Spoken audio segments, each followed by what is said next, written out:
So in this video, I'd like to make a brief overview of this handmade, London-proofed, English side-by-side 12-gauge shotgun made by S.J. Carr. And in the second part of this video, I'll demonstrate the gun being fired on a variety of sporting clays type targets. So if you've never heard of S.J. Carr, that's not unusual. They were a well-known London retailer of new and used guns. There were a handful of outfits like this. Whistler's was another one that was in the Strand that was a large seller of new and used guns. And they also, although they weren't known for making guns, they did make guns under their own name. However, the term gun maker is probably different than what we would think of here in the States. Common to the London and the Birmingham trade was that gun makers, or the people who put their name on guns, very rarely were the ones actually making the guns. Rather, they relied on a system of outworkers, jobbing outworkers who would specialize in one aspect, like action filing or stocking or engraving or heat treating or spring making. And they would collectively send the parts, the rough forgings for the gun to these individuals. And those individuals would work for a variety of different gun makers. You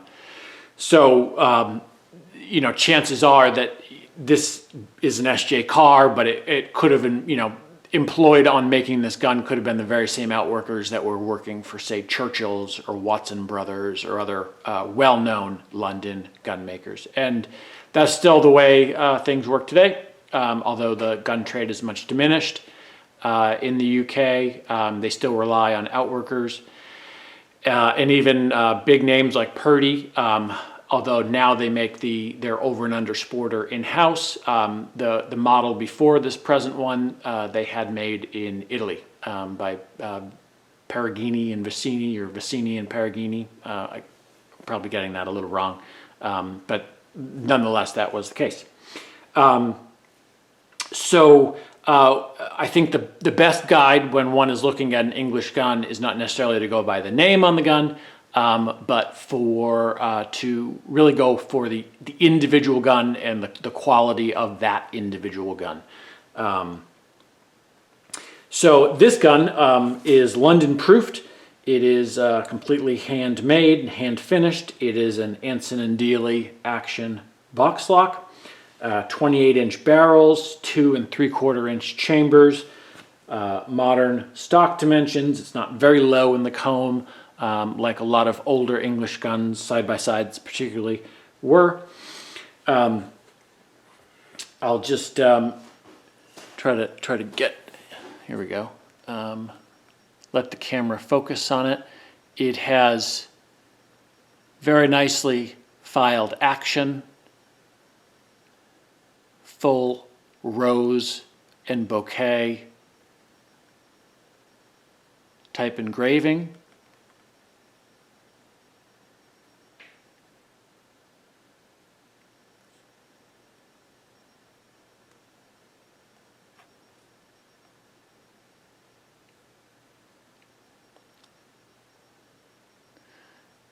You'll see on the action flats the London proof marks. Some of the case hardening, the case colors remains, but for the most part it is an old coin finish at this point.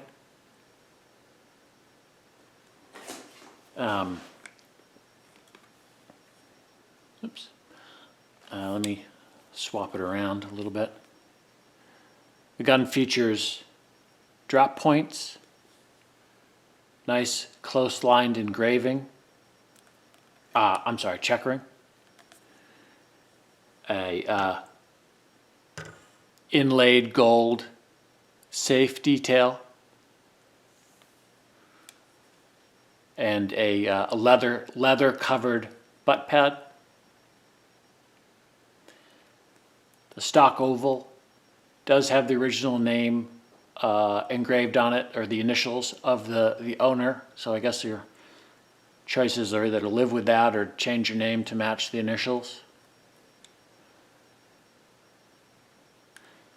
Nice straight grain through the stock, hand for strength, and some marbling on the back of the stock.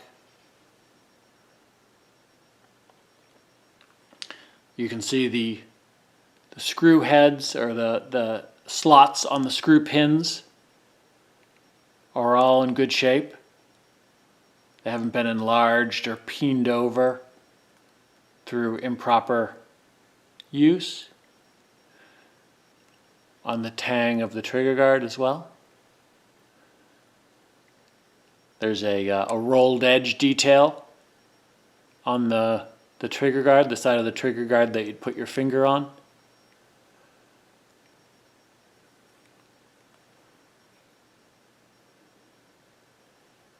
There's no corrosion on the breech face. And the gun was made in 1965, so it's well past the time when corrosive shot shells were common. So it would not have suffered like a gun made in the 20s or 30s from the use of corrosive ammunition.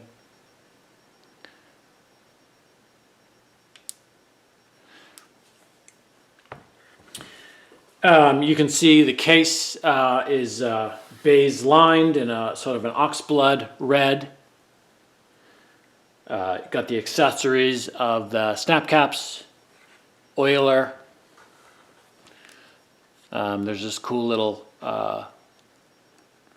lined leather case for the cleaning rod accessories. There is a mahogany two-piece cleaning rod, brass ferruled, slight warpage, but totally usable. Leather handguard to protect your hand from the hot barrels. This slides onto the barrel all the way down to the tip of the forend. Then just some rags for cleaning. You can see overall the case is in excellent condition. Similarly, on the outside, the case is in very good condition with just a small handful of small scuffs. It is reinforced in the corners. Brass straps, leather straps with brass fittings are all in really good shape. Brass latch similarly. The handle is sound and in very good shape. I do have an original trade label for the case. However, it's not original to this gun. This gun was easy to date because on the rib is engraved the address of the maker, 28 Sackville Street, London, W1, and they were only at that premises, S.J. Carr, from 1965 to 1966. So obviously the gun was made during that time. Now, this trade label is for the location to which they moved in 1967. So I have not affixed this trade label to this case, just in case somebody would object to, I guess, an historically inaccurate trade label. However, it's here, and it can be affixed to the inside of the top lid. I just haven't done so yet. So the forend has a very nice filigree type escutcheon on the tip.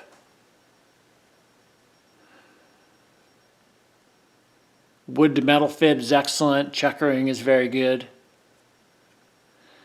It even has, you can see on the inside of the forend iron, it's even engraved on the top of the iron, which contacts the underside of the barrels, which you don't see very often, and is an indicator of quality and time, and therefore money spent on the gun.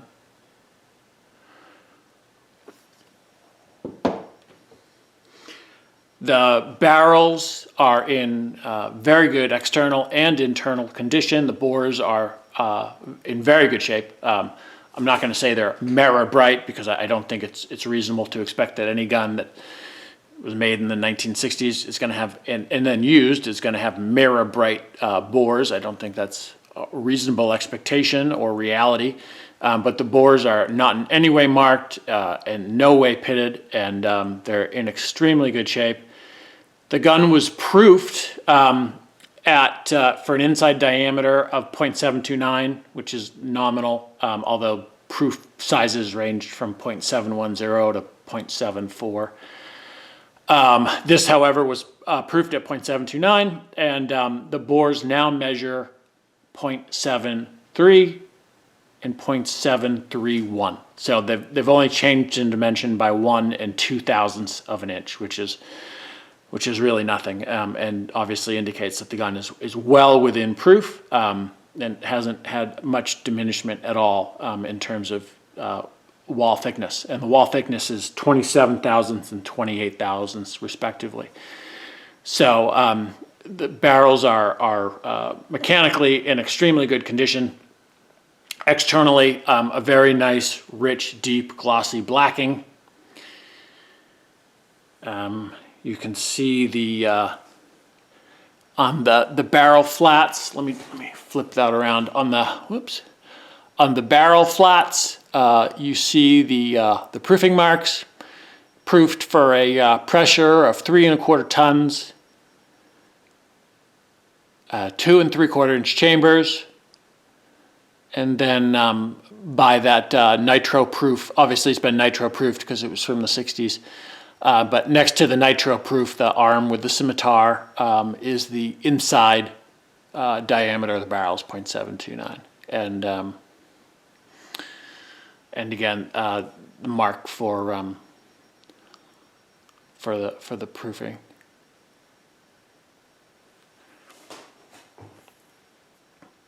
There you can see the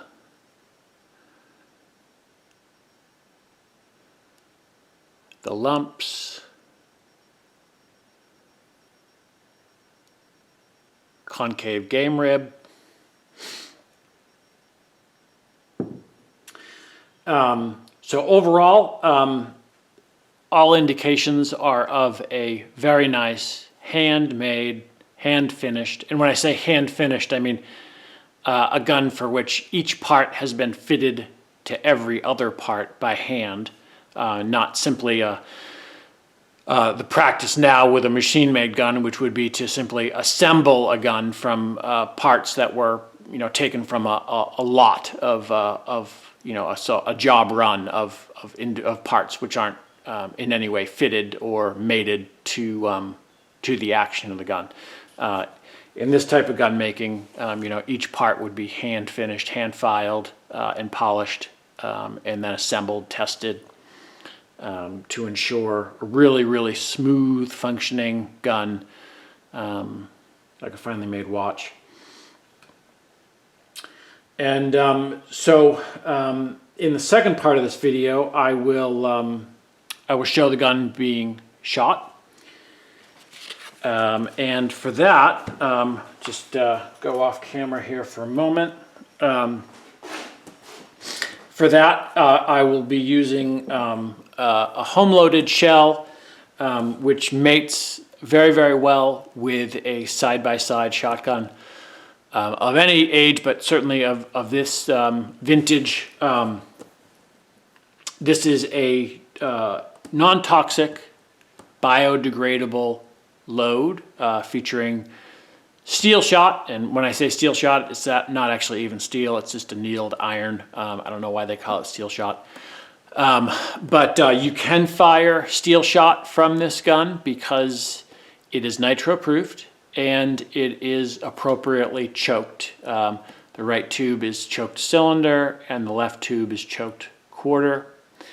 With those particular dimensions, you can safely fire steel shot, so-called standard steel, meaning a pressures below 10,000 psi or typical SAMI loads here in the United States, is what we would call it. So this load is a paper shell, paper case, 15 grains of powder. In this case, I'm using Accurate Nitro 100 NP. Then a 70 thousandths over powder paper card. Then a 1/2 inch white felt wad. Then just a piece of cork just to take up space. This is an 1/8 inch piece of cork. And then on top of that goes a paper shot cup that lines the barrels, or rather separates the shot. The shot goes inside the paper cup, so it separates the shot from the barrels, so you won't damage the barrels as the shot progresses down the barrel. This is a paper shot cup that I have manufactured at a tube company in Jonesville, Michigan, Jonesville Paper Tube Company. These are less than a penny each. It's a spiral wound tube versus a paper tube, which is a so-called convolute wound, which is parallel wound, like paper on your toilet paper roll. This, however, is a spiral. So you need convolute for the hull for strength, but for the shot cup you can use spiral. You get a very good ballistics, very good patterning with very low recoil. And then, of course, you have everything that comes out of the barrel is just compostable materials, just paper essentially, and felt and cork, and nothing else. But there are huge advantages to these types of loads over plastic and plastic wads beyond the environmental aspect. Based on the geometry of a side-by-side in terms of chamber to lead into barrel, the wall thickness of paper tubes are best. And I get about 1,200 feet per second with a chamber pressure of 6,000 psi. And those handle really nicely. You can shoot 100 clay a day and not feel any discomforture or soreness of your shoulder or anything like that. So if anybody has any questions about how to make those loads, I'd be more than happy to provide any information. But just so you know what the load is for the next part of the demonstration, which will be shooting the gun. Okay, thank you. Okay, I am here on the grounds of Hackmatack Lodge, a private shooting estate in Maine. I'm demonstrating the use of the SJ Carr 12 gauge. What I'm going to do is demonstrate just that the ejectors work, the lock works, that there are no malfunctions of the gun. And so to do that, I'm just going to shoot various clays. And also to demonstrate the ejector work, I'm going to eject at random times, meaning some guns that have ejector faults they'll kick out 2 shells if you fire both barrels, but if you fire only 1 barrel and open it, it won't kick out that shell. So I'm just going to randomly eject after firing 2 times, 1 time to demonstrate the functionality of the ejectors, and we'll go from there.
As you can see, just to clarify, this is wrongly cast for me. This is actually cast for a right shoulder. I'm left-handed, so I'm shooting off the left shoulder.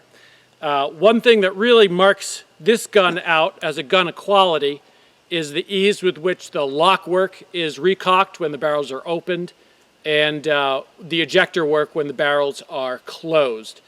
So you can see that the ejectors have been tripped, but to recock them is almost effortless, which really is a sign of quality, of handmade, hand finishing. A lot of European machine-made side-by-sides that you get. The ejector springs are quite strong, and you really have to force the gun closed. This is almost effortless, and you can see you can do it. You can almost do it with one finger on the buttstock. So versus a gun that's just assembled from interchangeable parts, all the parts of this gun are hand finished, and it's something I can't actually show you, but the feel of the gun is truly that of a handmade, hand finished gun.